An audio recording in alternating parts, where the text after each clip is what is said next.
want them to go, right? Right. You provide them with the leaders, and you provide them with the material. Yes. So you give them the Fred Singers and these different guys for the global warming side of things. That and again, if you have this person doing what you want them to do, and you give them this sort of false prophet kind of person to follow, you can guide them with that. Again, you gradually accept ideas, and you start going to, well, is it 1 degree warming or is it 10 degree warming? Yeah. And you end up on these ideas, and it's kind of sad actually to see it kind of going about and how well it works at times. Yes. I want to talk a little bit about UNESCO a little bit. You had a series called UNESCO, Its Purpose and Philosophy. I mean, give us a little bit of background on UNESCO, if you will, and also maybe, do you know if there's any kind of connection between actually Club of Rome and UNESCO in any way? Well, I don't know if there's a direct connection between the actual Club of Rome and the United Nations. Well, I shouldn't even say that. There's actually a lot of the time where the UN has these different conferences and these different reports and different things that they do, they'll appeal to, I think of the term they use, I think it's eminent scientists or eminent citizens or something like that. They have all these silly, arrogant terms that they call each other. And a lot of the time, they'll appeal to a bunch of members from the Club of Rome and whatnot.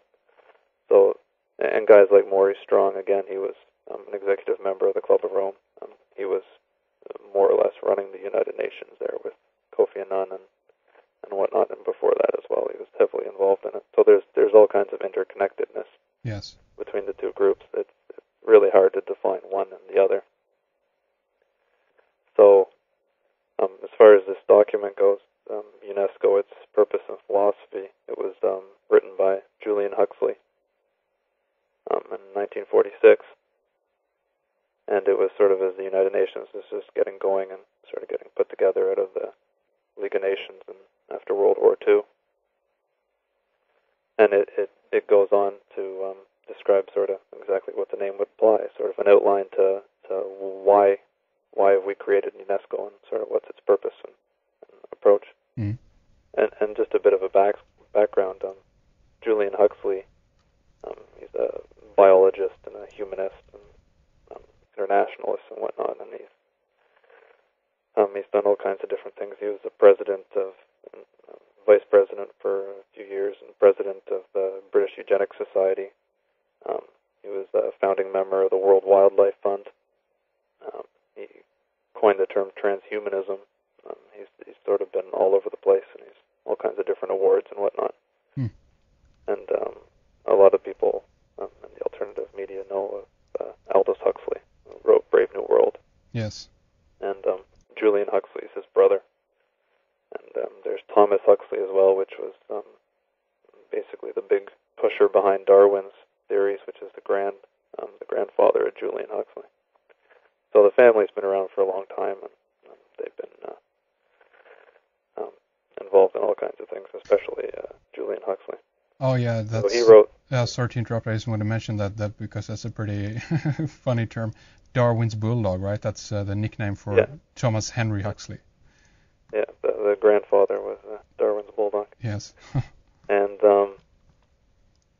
so he wrote this document while he was trying to think of his title, but he was he was director of UNESCO. So he was the first director of UNESCO. So he writes this document to sort of outline where it's going and why we're creating it. Yes. And he talks about creating, or the philosophy will be a world evolutionary humanism. That's sort of what he calls it, or humanistic socialism. There's lots of different terms for it. And essentially what that is, it's dressed up in a lot of really nice, fancy language to sound very, very pretty, but when you start looking at what it actually means and some of the details, it really harkens back to the old, a lot of the communistic ideas. things that they mention that things like full employment for everybody, and that sounds nice to a lot of people, and especially if you're looking for a job or whatever, and it's not easy to find one. Right. It's appealing to a lot of people, but what they really mean by that is people will be working for them, and everybody will be working for them. Yeah. And Bertrand Russell mentioned this in the Scientific Outlook as well. Again, they sort of promote all the same ideas.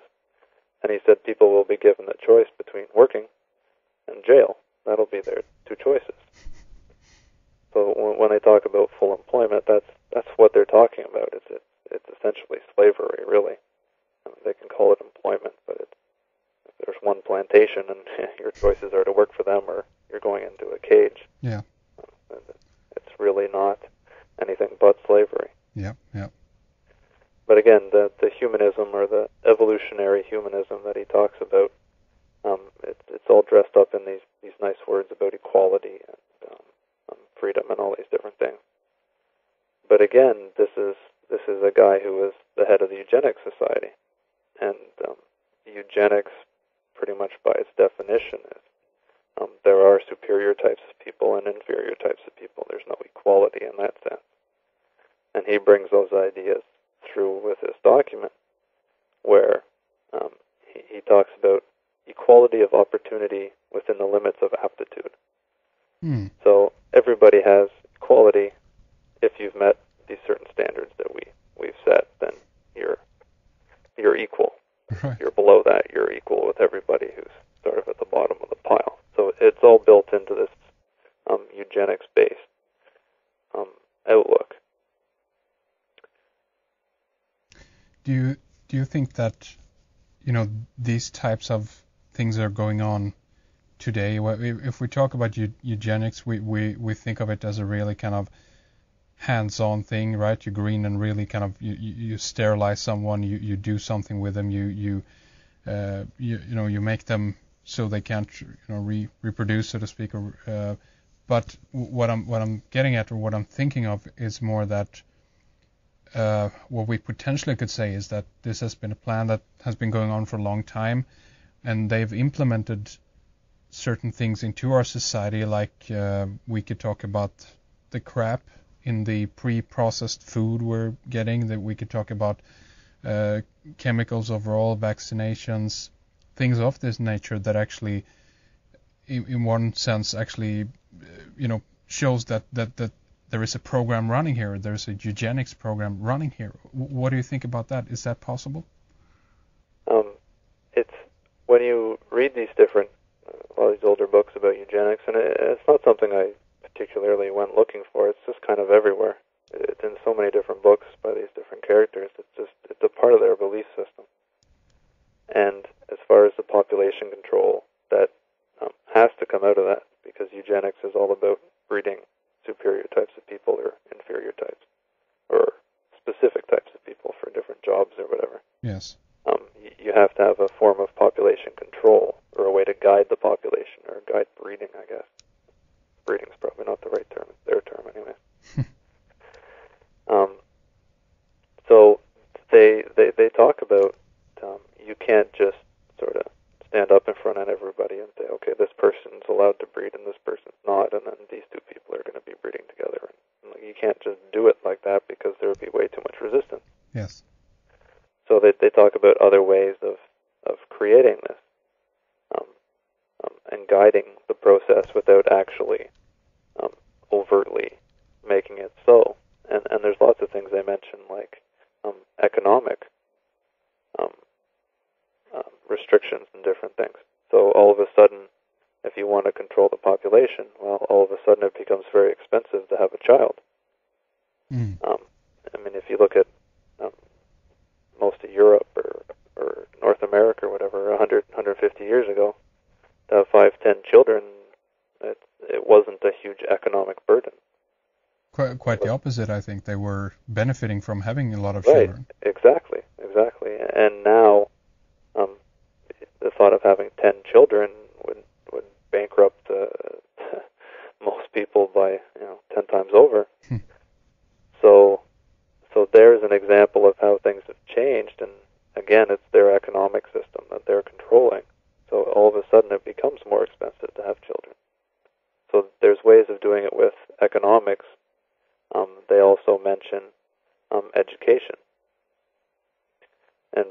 huge part of it. Um, we don't want 10 children anymore. We've been taught through school and the media and whatnot that huge families are a thing of the past. It's absurd. Nobody has that many kids. I mean, look on TV, all the different families and stuff that they have in all these sitcoms. There's not people with 10 children. There's always one, maybe two kids, or single parents now, I suppose. And so you can manipulate people's ideas and views of what they want with their life and what they want to accomplish. And it used to be that having a child or several children was a big part of your life and a big part of the enjoyment and the accomplishment in life. And now it's children are almost seen as burdens. Right. People have a child and they can't get away from that child fast enough and get back to work. And they have infant daycares and different things now. It's not even like a toddler thing. It's like infants. I mean, people are so quick to get rid of these children. And nobody even raises their own children anymore. No, exactly. There you go. That's a good point, because they're adopting them away, so to speak, to the school system and to the different, the different training camps of our global village. Right. I mean, that's really. I mean, why did you have this child in the first place? If you're not raising that child, well, who is? Yes. So there's another example of how you can influence the size of a population or influence the direction that a eugenics program would go by education. And other things that they mention biochemistry and vaccinations and different things like that. Yes.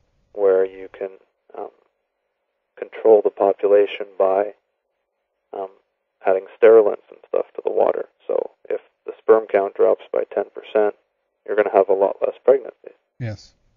And when you look around now, there's an enormous industry based around getting people pregnant because sperm counts are so low, and there's people are a lot older having children as well. So is this something that just happened?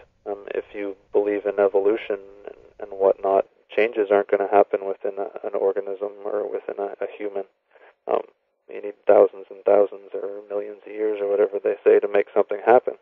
So when a sperm count drops, that is something that we're doing to ourselves, or that's something that's being done to us. Yes. It isn't some sort of change in our natural sort of state. This is something that's being done to us, and we see it, but nobody ever acknowledges it.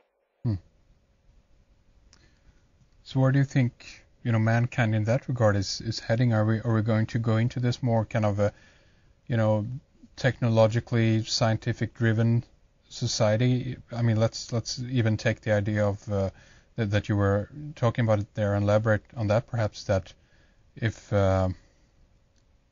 we can no longer, reproduce ourselves, we need artificial insemination, we need all kinds of, technological, we can even look into the aspect of cloning, things like this. Do you think that this is a scenario that potentially we could move towards now in 10, 20, 30, 40 years maybe? Well, that idea, again, like you said, we become dependent on all these different technologies and whatnot for reproduction. If you notice within this, we have already eugenics programs. They dress it up as in they're going to check, so they have 10 eggs or something, and they'll check to see which ones contain some hereditary disease. So they can pick which ones that they want to use for the offspring. Yes. So that's an early form of eugenics. That's a scientific DNA-based eugenics program.